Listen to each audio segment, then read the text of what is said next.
Hi everyone. Right, okay, why is Robin Hood actually important for Western culture? Why is Robin Hood so important for white Western people?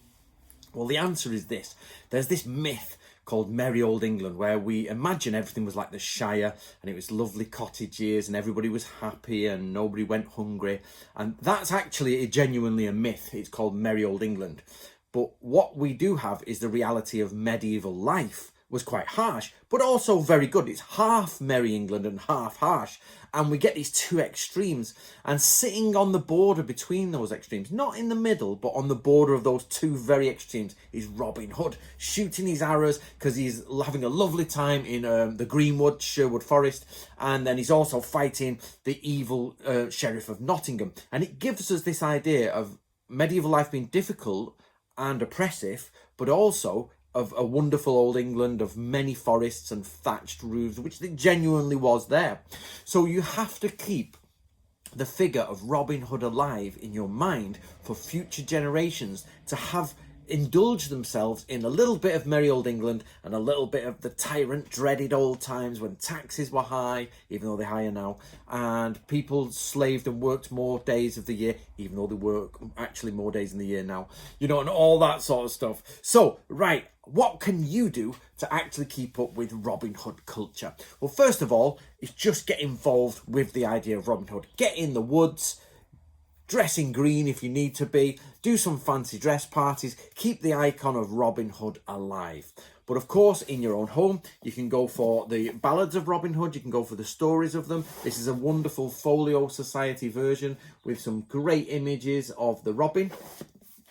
You can then, of course, keep the idea of Robin Hood alive through film. So we've got, obviously, the Ridley Scott version. We've got the very popular Kevin Costner starring as Robin Hood.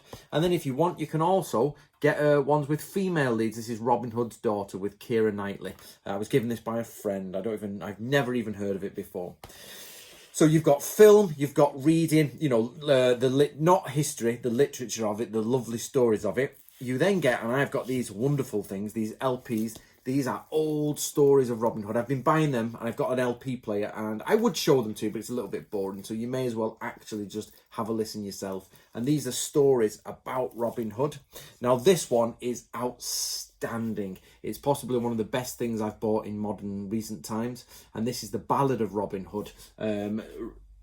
Sung by Anthony Quayle. He's quite a famous actor. He's dead now, but this is outstanding. The English, the sound of it, the English language being used is amazing.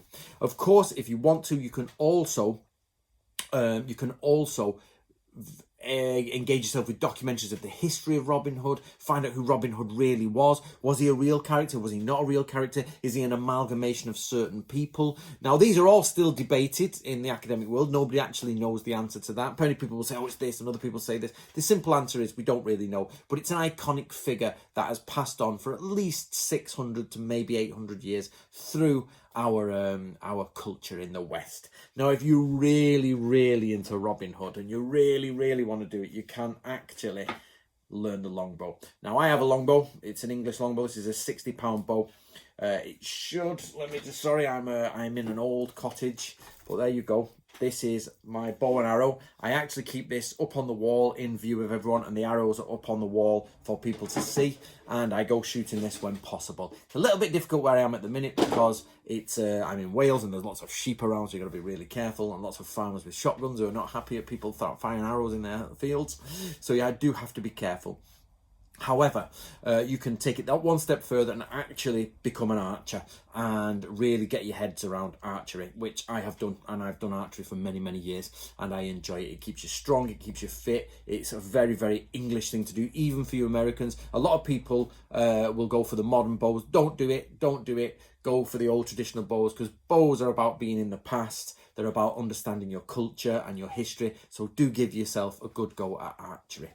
Okay, guys, so remember, go out there, keep Robin Hood's memory alive, the idea of the icon, keep him alive.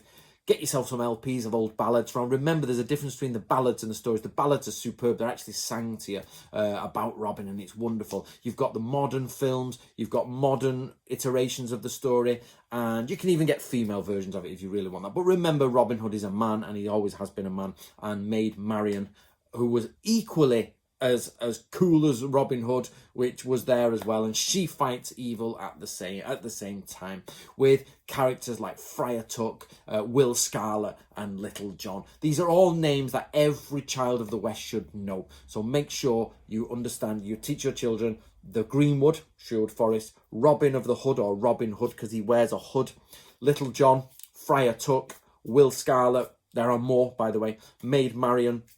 And of course, you teach them about archery and how to string a bow, which is the right way to put an arrow on, and how to get it launched and all you need. So there you go, guys. I hope you enjoyed that. Please do leave comments below and tell me, how do you engage with Robin Hood?